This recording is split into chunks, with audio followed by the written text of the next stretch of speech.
أنا ياسر السفياني، طبيب جراح.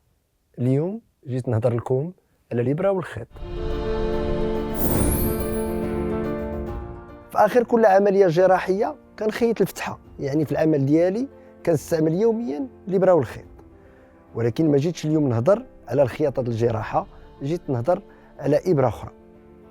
أنا موالف نخيط الحوايج ديالي، المدام ديال الوليدات.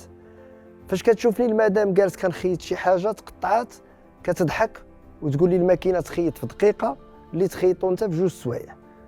ولكن انا كنلقى الراحه في العمل اليدوي، وراه ماشي غير اجي وخيط. اولا الابره والخيط انواع، وكل ابره وديالاش. كاين اكثر من 250 نوع. كاين اللي كنخيط بها الجين، كاين اللي كنستعملها الا بغيت نجيب شي زواقه ولا شي عقيق في الحوايج ديال البنات، كنزيدو رضا هنا، رشيمه هنا.